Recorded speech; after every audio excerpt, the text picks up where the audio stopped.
جیسے کہ میں نے پہلے کہا تھا کہ موضوع بڑا طویل ہے اور اس پر بڑی دیر تک گفتگو ہو سکتی ہے، اتنے کم وقت میں اس کا احاطہ کرنا ممکن نہیں، لیکن بہرحال مجتبیٰ بھٹی صاحب نے اور نیر صاحب نے بڑا اچھا ایکسپلین کیا۔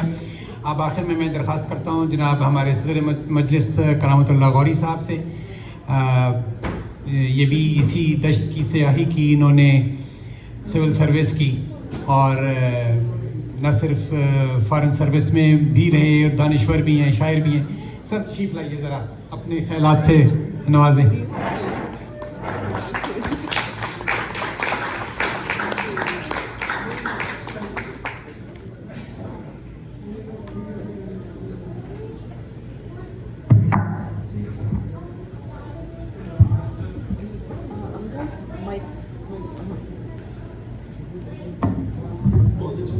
مائک درست کر دیجیے۔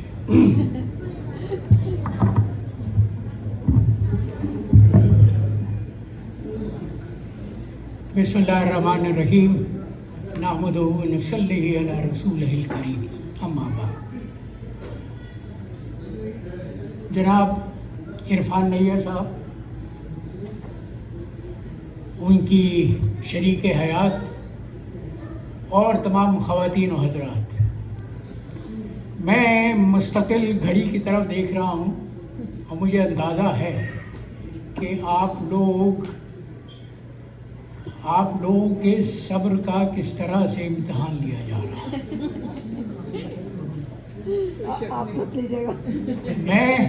میرے لیے تو تاخیر نہیں ہے، اس لیے کہ میں تو شب زندہ دار لوگوں میں سے ہوں جو رات 3 ساڑھے 3 بجے تک جاگتا رہتا ہے، اور میرے کھانے کا وقت ہوتا ہے عام طور پہ 10 بجے کے بعد۔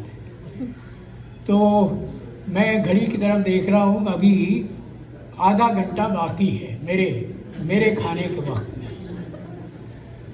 تو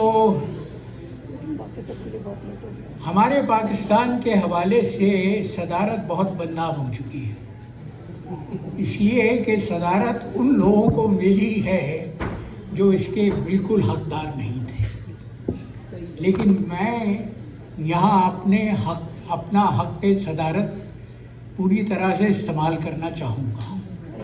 تو اس لیے مجبوری ہے کہ آپ کو میری سماعت خراشی کو برداشت کرنا پڑے گا۔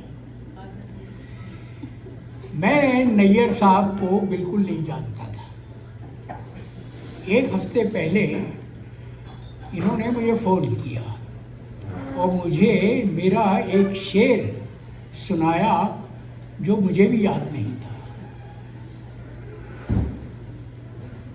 اس طرح سے میرا ان سے تعارف ہوا۔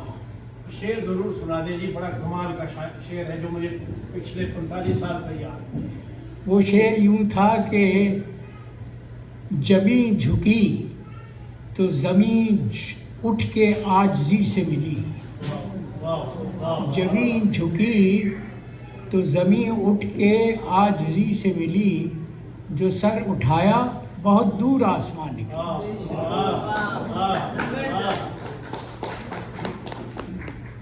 تو پھر عرفان نیر صاحب نے مجھے بتایا کہ وہ کس مقصد سے مجھ سے رابطہ کرنا چاہ رہے تھے، اور سفارتی حوالے دیے۔ ظاہر ہے کہ ہم اور انہوں نے ایک ہی دشت کی سیاحی کی ہے۔ یہ مجھ سے چند سال کے بعد آئے، لیکن میرے بہت عزیز دوست کے ساتھ انہوں نے کام کیا۔ تو اس کے بعد میں نے سوچا کہ ایک سفیر سے طریقت کی اور تصوف کی ایک کتاب کی رونمائی کی صدارت کرانا بالکل ایسے ہے کہ جیسے خر عیسیٰ کو کعبے بھیج دیا جائے اور وہ اس سے یہ توقع کی جائے کہ وہ عالم ہو جائے۔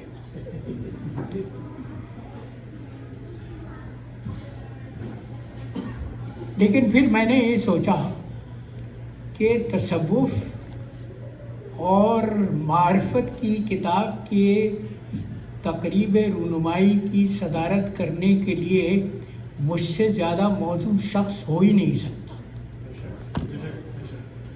نہیں، وہ آپ، میں علمیت کی بنا پر یہ نہیں کہہ رہا ہوں، بلکہ میں اپنی پیدائش کا واقعہ آپ کو بتانا چاہتا ہوں.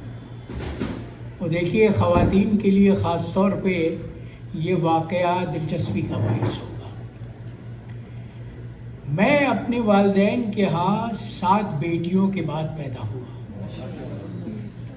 اور آپ جانتے ہیں کہ ہمارا جو معاشرہ ہے اس میں بیٹے کی اہمیت کتنی ہوتی ہے. تو میرے والد مرحوم میری طرح سیاحت کے شوقین تھے، پھرتے رہتے تھے ہندوستان میں، اور دلی جو ہمارا وطن ہے، دلی کے قریب علی گڑھ ہے، جہاں ہر سال ایک نمائش ہوتی تھی.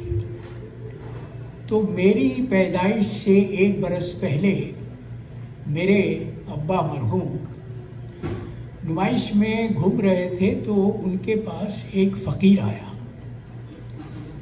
اس نے کہا کہ مجھے پیسہ دے. ابا نے پیسہ دے دیا. وہ وہیں کھڑا ہو گیا اور ان کو غور سے دیکھتا رہا. ابا نے پوچھا کہ تم کیوں مجھے اتنے غور سے دیکھ رہے ہو؟ اس نے کہا کہ تو مجھے کچھ پریشان نظر آتا ہے. ابا نے کہا نہیں، پریشانی کوئی بات نہیں ہے، اللہ کا شکر ہے کہ ہر طرح سے فراغت ہے. اس نے کہا نہیں، پریشانی یوں ہے کہ تجھے بیٹا چاہیے. ابا نے جب یہ سنا تو چونک گئے. تو فقیر نے کہا کہ بیٹا ایسے نہیں ملے گا. تجھے معلوم ہے کہ اکبر بادشاہ کو بھی جب بیٹے کی خواہش تھی تو وہ پیدل چل کے خواجہ سلیم چشتی کے پاس گیا تھا اور ان سے صدا کی تھی کہ دعا کیجیے کہ میرے ہاں بیٹا پیدا ہو جائے. اور اسی لیے جہانگیر کا نام اس نے سلیم رکھا تھا. تو کہا کہ میرے والد سے کہا کہ بیٹا تجھے ایسے نہیں ملے گا، تجھے بھی داتا کے دربار جانا پڑے گا اور وہاں ان سے صدا کرنی پڑے گی کہ تیرے ہاں بیٹا پیدا ہو جائے. تو میرے والد و والدہ اجمیر گئے اور خواجہ معین الدین چشتی، خواجہ غریب نواز کی درگاہ پر منت مانی کہ ان کے ہاں بیٹا اگر پیدا ہو گیا تو اماں نے یہ منت یہ مانی تھی کہ وہ سونے کے کڑھے چڑھائیں گے. تو بیٹا پیدا ہو گیا. اور دیکھیے خواجہ صاحب کا جو اثر ہے، اماں نے منت مانی تھی کہ کڑھے چڑھائیں گی، لیکن پھر یہ ہوا کہ وقت گزرتا گیا. آج نہیں، اگلے مہینے نہیں، اس کے اگلے مہینے جائیں گے. اسی طرح 4 برس ہو گئے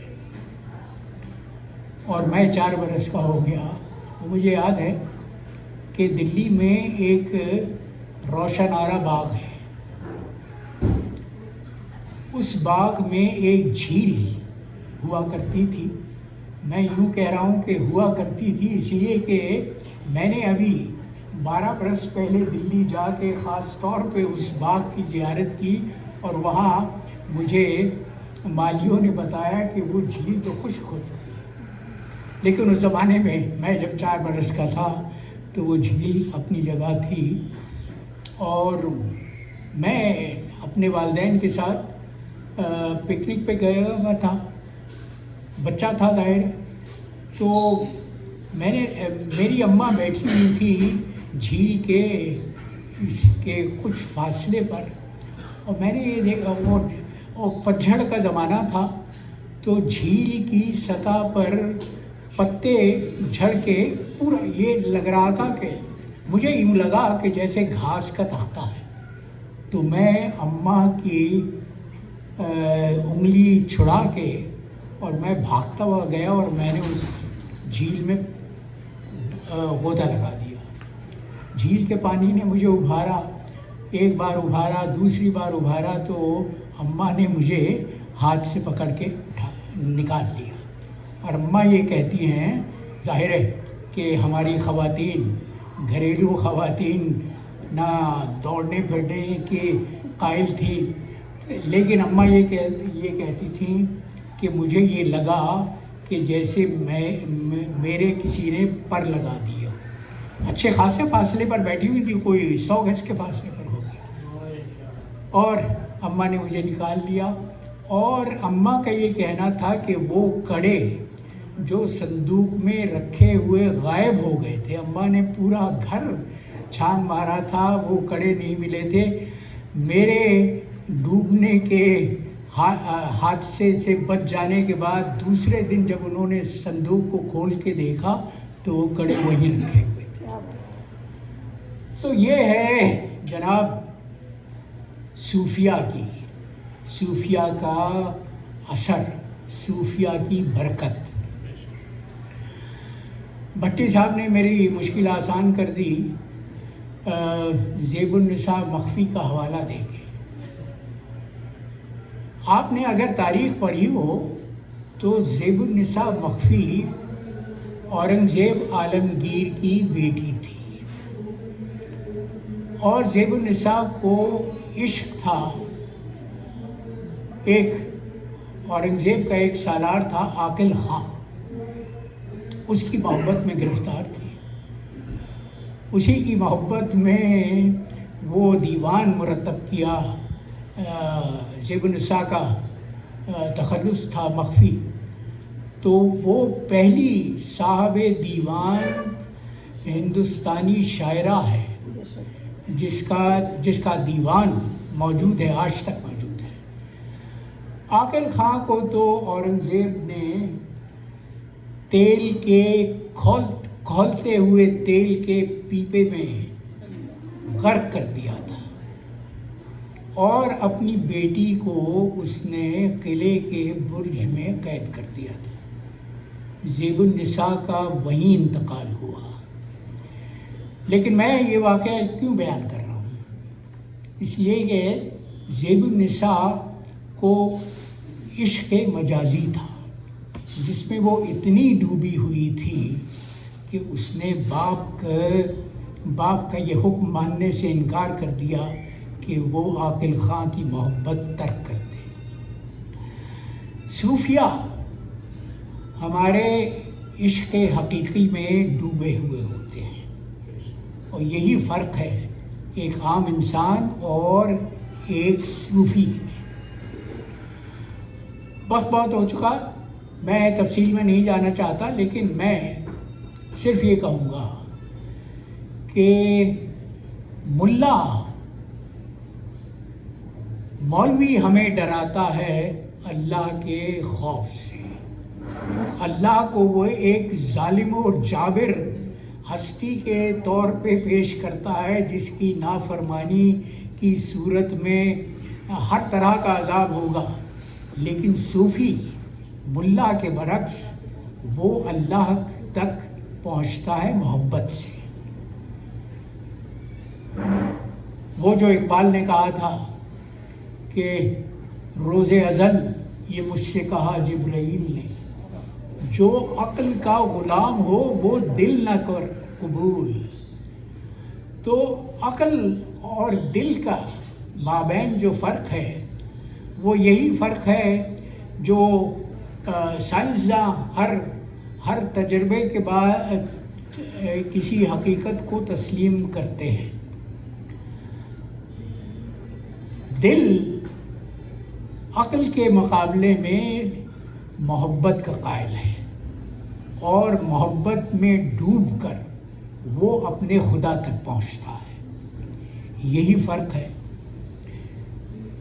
ایک عام انسان میں اور ایک صوفی میں، اور اس حقیقت کو مولانا روم نے اپنے 4 مصروں میں بیان کر دیا ہے۔ مولانا روم کی مثنوی جنہوں نے پڑھی ہے تو وہ مثنوی شروع ہوتی ہے اس بانسری کی فریاد سے جو اپنے مبدا تک پہنچنا چاہتی ہے، وہ اس بانس تک پہنچنا چاہتی ہے جس سے کاٹ کر بانسری کو بنایا گیا تھا۔ اور اسی لیے دو تین برس پہلے ایک کتاب ایک امریکی مصنف نے شائع کی تھی، اس نے کہا، اس کا عنوان تھا "we are not from this plant". اس نے کہا تھا کہ ہم کسی اور کرۂ ارض سے آئے ہیں، کسی اور سیارے سے آئے ہیں، اسی لیے ہمیں ہمیشہ یہ جستجو رہتی ہے، یہ کھوج رہتی ہے کہ ہم اسی سیارے تک واپس چلے جائیں جہاں سے آئے تھے۔ تو میں اپنی گفتگو کو تمام کرتا ہوں۔ میں مولانا روم کا حوالہ دے رہا تھا۔ میں جب ترکی میں سفیر تھا تو ہر مہینے 2 مہینے کے بعد مولانا روم کے مزار پر جاتا تھا، ان کے مزار پر فاتحہ پڑھنے کے لیے، اس لیے کہ وہ ہمارے حکیم الامت کے پیر و مرشد بھی ہیں۔ اور آپ میں سے جن حضرات نے مولانا روم کے مزار کی زیارت کی ہے وہ جانتے ہیں کہ وہاں پر ان کے شاگرد مانوی کا مزار بنا ہوا ہے۔ علامہ اقبال کا ایک مزار مولانا روم کے مقبرے کے احاطے میں بنا ہوا ہے۔ تو وہاں پر اور وہاں ان کے مزار پر ہمیشہ بانسری بجتی رہتی ہے، وہ بانسری جو اپنے مبدا کی طرف واپس لوٹ جانا چاہتی ہے۔ اسی طرح صوفی اپنے پیدا کرنے والے تک واپس جاتا ہے، لیکن وہ خوف کے عالم میں نہیں جاتا، وہ محبت کے راستے سے جاتا ہے۔ اور اسی لیے مولانا روم نے کہا کہ یہ 4 مصرے: دل بدستاور کے حج اکبر است، دل بدستاور کے حج اکبر است، از ہزارہ کعبہ یک دل بہتر است، از ہزارہ کعبہ یک دل بہتر است، کعبہ بن گاہ خیال آزر است، کعبہ بن گاہ خلیل آزر است، دل گزرگاہ جلیل اکبر است۔ کہ کعبہ تو خلیل اللہ کا گھر ہے، لیکن دل اللہ کا گھر ہے۔ اور اسی لیے علامہ نے کہا تھا کہ اپنے من میں ڈوب کر پا جا سراغ زندگی، تو اگر میرا نہیں بنتا نہ بن، اپنا تو بن۔ تو میں عرفان نیر صاحب کو اس کتاب کی اشاعت پر، انہوں نے بہت محنت کی ہے، بہت تحقیق اور جستجو کے بعد یہ کتاب تخلیق کی ہے، اور میں اپنی کم علمی کی بنیاد پر یہ کہنے کی جسارت کر سکتا ہوں کہ یہ کتاب کبھی مقبول نہیں ہوگی۔ یوں مقبول نہیں ہوگی کہ ہمارے ہاں پاکستان میں، پاکستان کے معاشرے میں تو جہالت کا فروغ ہے۔ میں اپنے میرے ایک دوست نے حالیہ دنوں میں ایک کتاب لکھی ہے انگریزی میں، اور وہ ہے میر انیس کے متعلق، اس لیے کہ گزشتہ برس ہمارے ایک شیعہ عالم دین نے ایک ایسی بات کہہ دی تھی کہ جس کو انیس سے محبت کرنے والوں کے دل پر شاہ گزری تھی۔ تو اس کے رد میں میرے ایک دوست نے، وہ ظاہر ہے کہ وہ دوست بھی اس عالم دین کا بیٹا ہے جس کی شیعت میں بہت بڑا مقام ہے، علامہ رشید ترابی کے بیٹے، انہوں نے وہ کتاب لکھی ہے. تو میں ان دنوں ان کی کتاب بھی پڑھتا رہا ہوں اور وہ کتاب بھی پڑھتا رہا ہوں، اور میں یہ کہہ سکتا ہوں کہ دونوں کتابیں مقبول نہیں ہوں گی، اس لیے کہ پاکستان تو وہ بد نصیب معاشرہ ہے جس میں علم کے بجائے جہالت کو فروغ مل رہا ہے. لیکن اس سے ہمارے عارف نیر صاحب کی محنت اور جستجو اور علمیت پر کوئی حرف نہیں آتا، نہ ان پر حرف آتا ہے، نہ ان کی شریک حیات اور شریک فن پر کوئی حرف آتا ہے. وہ کہا جاتا ہے کہ ہر کامیاب مرد کے پیچھے ایک عورت کا ہاتھ ہوتا ہے، لیکن میں یہ کہتا ہوں کہ وہ یہ جو بات کہتے ہیں نا کہ ہر کامیاب مرد کے پیچھے ایک عورت کا ہاتھ ہوتا ہے، وہ پوری بات نہیں کرتے. پوری بات یہ ہے کہ وہ عورت مستقل اپنے شوہر کو ٹوکتی رہتی ہے کہ تم غلط ہو. لیکن یہاں عرفان نیر صاحب کی خوش قسمتی ہے کہ ان کی شریک حیات شریک فن بھی ہیں، اور ان کو ٹوکنے کے بجائے ان کی ہمت بڑھاتی رہتی ہے، ان کو سراہتی رہتی ہیں، ان کی قدر و قیمت کا بخوبی ان کو احساس ہے. تو نیر صاحب اگر دھوپ ہیں تو ان کی بیگم وہ چھاؤں ہے جس کے سائے میں ان کے کنبے کو نہ صرف نمو مل رہی ہے بلکہ وہ ترقی کی منازل بھی طے کر رہی ہے. نیر صاحب، میری خوش قسمتی یہ ہے کہ میں ان لوگوں میں سے ہوں جن کی خوش نصیبی کا یہ عالم ہے کہ میری مرحومہ بیوی بھی سیدانی بھی تھیں اور شاعرہ بھی تھیں، اور میری موجودہ بیوی میری شریک حیات میری شریک فن پروین سلطانہ صبا سیدانی بھی ہیں اور شاعر بھی ہیں.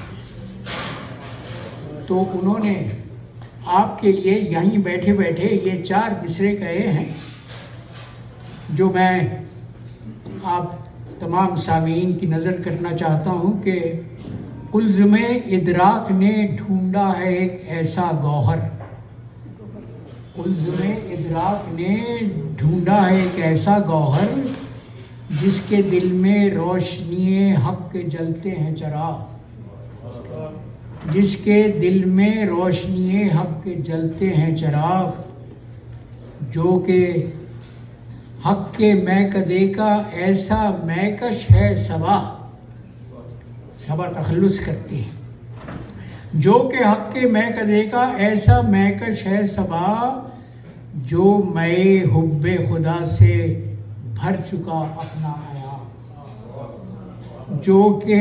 جو میں حب خدا سے بھر چکا اپنا عیاق، قلزم ادراک نے ڈھونڈا ہے ایک ایسا گوہر جس کے دل میں روشنی حق کے جلتے ہیں چراغ.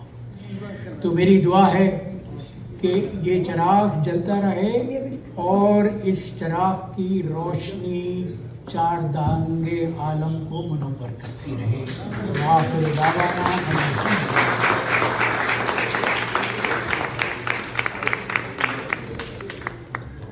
بہت شکریہ کرامت اللہ غوری صاحب. ایک ان کی بات انہوں نے بڑی سچائی سے بیان کی کہ ہمارا معاشرہ جہالت کی ایک گرفت میں ہے جس سے نکل نہیں پا رہا، کیونکہ اس معاشرے کی باغیں جن لوگوں کے ہاتھ میں ہیں وہ اسی جہالت کو برقرار رکھنا چاہتے ہیں، ان کا اسی سے جو ہے وہ سارا سلسلہ چل رہا ہے. ہماری کوشش اور خواہش تو تھی کہ آخر میں ہم کوسچن آنسر کا سیشن کریں، لیکن وقت اب بہت کم رہ گیا ہے. ایک ہمارے دوست ہیں وہ ایک سوال کرنا چاہتے ہیں. علمی مجلس ہے اور ہم وسیع القلبی سے اور وسیع النظری سے ان کا سوال سنیں گے. زید صدیقی صاحب پلیز تشریف لائیے.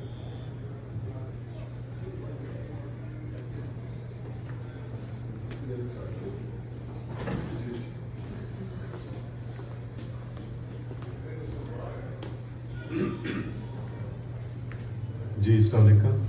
میں نے نام تو میرا بتا دیا ظہیر. شعبہ میرا سول انجینئرنگ ہے, لیکن ساتھ ساتھ میں نے صرف اپنے شوق کی خاطر کچھ اسٹڈیز کی ہیں, فزکس کی, کاسمالوجی کی اور گلوبل پوزیشننگ سسٹم کی. تو صوفیزم جتنا کچھ ابھی انہوں نے بتایا یا میں نے جو پہلے پڑھا ہوا ہے وہ زیادہ ہماری سوچ کے اندر رہتا ہے. اس کے بعد جب لوور کانشیس سے ہم ہائر کانشیس میں جاتے ہیں, اگر کوئی جا سکتا ہے, اس کے بعد وہ پیوریفیکیشن ہو جاتی ہے برین کی, دماغ کی. پھر اس قابل انسان ہوتا ہے کہ اپنی جو حقیقت ہے, جو پیوریفائی سیکشن سے اس کی ڈیولپمنٹ اور پیدائش ہوئی تھی, اس سے کنیکٹ ہو, یعنی اللہ تعالیٰ سے. یہاں آ کے بہت بڑا ایک کویشچن آتا ہے. آپ کو میسج مل گیا کہ آپ پیوریفائڈ ہو گئے. کون دے رہا میسج آپ کو؟ آپ کا سیلف. اس کے بعد اللہ سے کنیکشن آپ نے بنایا, جس کی کوئی ویریفیکیشن نہیں ہے. صرف اس طرح کہ جب آپ اللہ کے بندوں سے محبت اور پیار سے پیش آتے ہیں تب آپ کو کچھ احساس ہوتا ہے, اس کے علاوہ کچھ بھی نہیں. دوسرا کویشچن ویری انٹرسٹنگ. ہر بندہ جو صوفی ہے وہ جو ایکسپیرینس کرتا ہے وہی بولتا ہے. یہ ابھی جنرلائز بات نہیں ہوئی کہ ایک بندہ جو صوفی نہیں ہے آؤ میں تمہیں بنا دوں. یہ جنرلائز کوئی فارمولا نہیں ہوا. اس موقع کے اوپر جو میں نے فزکس پڑھی, بالکل فیکٹ لیول کے اوپر میرے ذہن میں دو خیالات ہیں. شاید 50 سال بعد ویریفائی ہوں, لیکن ابھی تک ہیں کہ انسان کی سوچ, صوفی کی سوچ, انسان کی نہیں, جو ہائر کانشیس میں جا چکا ہے, اللہ تعالیٰ سے کنیکٹ کیسے ہوتی. سن لیجیے, ہمارا جو, چلے میں پہلے ایک چھوٹی سی مثال دیتا ہوں. ایک چھوٹا سا پرندہ ہے رابن. آپ نے دیکھا ہوگا پاکستان میں وہ نیل کی ڈبی اس کی ہوتی تھی.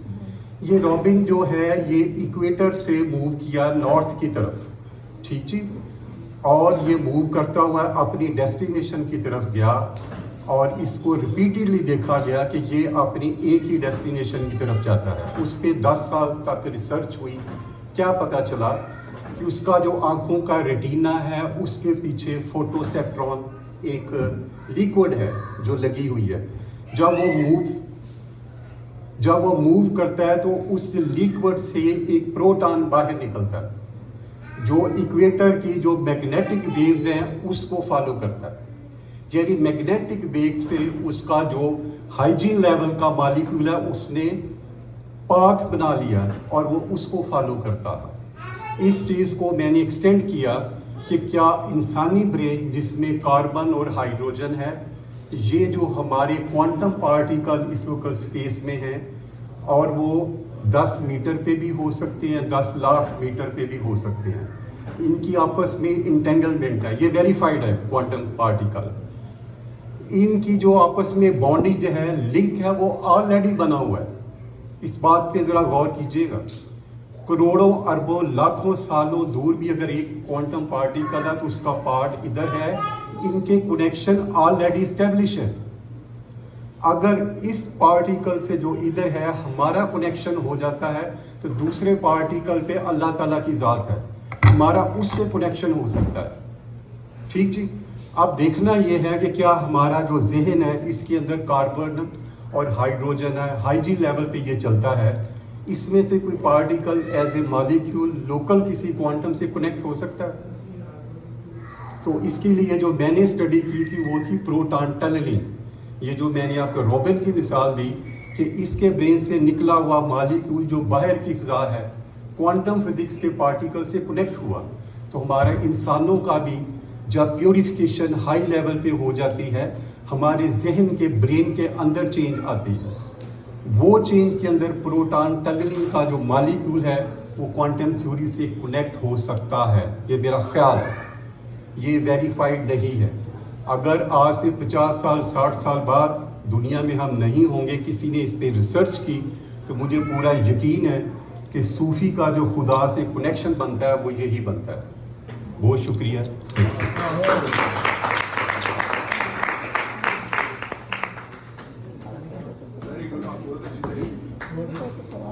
بہت شکریہ جی. بہت دلچسپ محفل رہی اور بڑی اچھی گفتگو کی مجتبیٰ بھٹی صاحب نے, عرفان نیر صاحب نے, کرامت اللہ غوری صاحب نے. یہ وہ شخصیات ہیں. غوری صاحب نے تو میں ان کی وہ کالمز بھی پڑھتا ہوں جو ادھر آتے ہیں نا, آڈیو جو آتی ہے, بڑے دلچسپ انہوں نے واقعات لکھے ہوئے ہیں کہ کیسے کیسے ہمارے حکمران ہیں جو اس وقت موجود ہیں.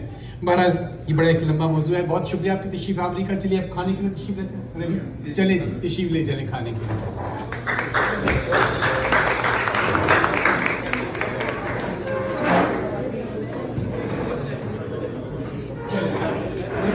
لیڈیز آپ پہلے تشریف لے چلیے. چلے